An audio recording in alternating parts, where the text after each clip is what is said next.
Assalamualaikum warahmatullahi wabarakatuh. Perkenalkan, nama saya Desina Ramasari BR Limbong, NPM F1B022046. Berasal dari kelompok 6. Di sini saya akan menjelaskan tentang pemahaman saya tentang pelarut organik. Pelarut organik adalah senyawa kimia yang dapat larut dalam zat organik lainnya. Hal ini umumnya ini dapat digunakan untuk melarutkan atau mencampurkan bahan yang tidak larut dalam air. Contoh pelarut organik itu ada aseton, eter, dan etanol. Adapun tujuan pelarut organik ini yaitu untuk membedakan pelarut organik yang bersifat polar dan pelarut organik yang bersifat nonpolar. Adanya perbedaan elektronegatifan di dalam ikatan kovalen akan menentukan perbedaan muatan parsial atom-atomnya. Perbedaan ini mengakibatkan senyawa mempunyai dipol-dipol dan senyawa bersifat polar. Senyawa yang bersifat polar akan jauh lebih mudah larut dalam pelarut yang polar. Senyawa yang bersifat nonpolar itu akan mudah larut juga dengan senyawa yang bersifat nonpolar. Adapun perbedaan polar dan nonpolar itu, yang pertama, polar dapat larut dalam air. Yang kedua, memiliki pasangan elektron bebas untuk bentuk tidak simetris. Yang ketiga, memiliki kutub positif dan kutub negatif, akibatnya tidak meratanya distribusi elektron. Yang keempat, senyawa polar itu memiliki titik didih yang tinggi, titik leleh, tekanan uap rendah, dan tegangan permukaan tinggi.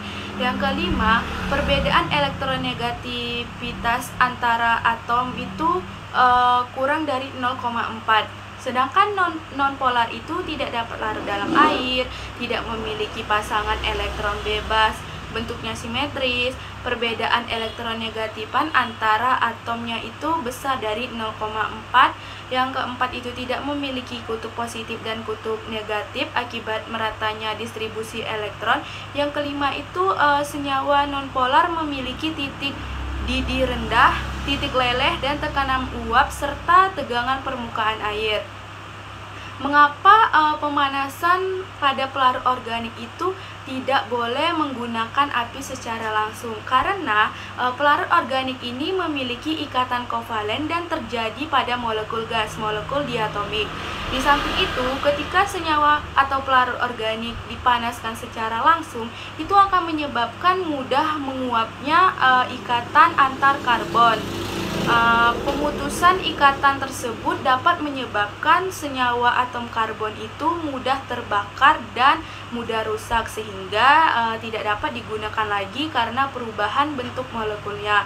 Adapun alat dan bahan yang digunakan pada percobaan pelarut organik ini ada tabung reaksi, penanggas air, batang pengaduk, timbangan teknis, benzena, N-heksana, etanol, sampel ABC itu padat, aquades, kloropom, sikloheksana, metanol, sampel D polar, sampel A.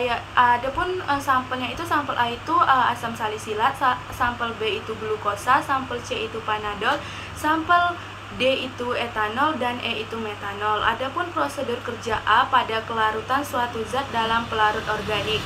Yang pertama itu kita timbang 10 mg sampel A, kemudian kita masukkan ke dalam tabung reaksi, aduk, lalu amati apa yang terjadi.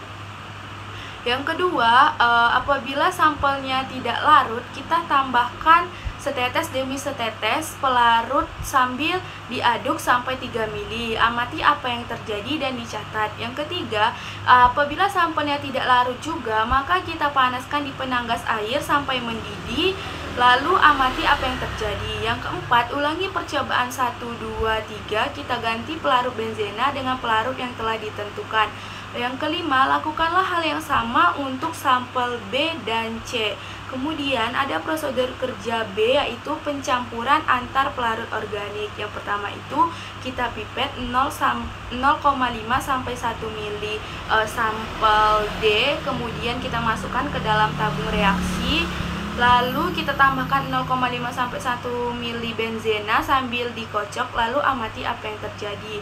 Yang kedua, kita ulangi percobaan 1, kita gantilah pelarut benzena dengan pelarut yang telah ditentukan. Yang ketiga itu kita lakukan hal yang sama untuk sampel E. Mungkin itu saja yang bisa saya sampaikan. Wassalamualaikum warahmatullahi wabarakatuh.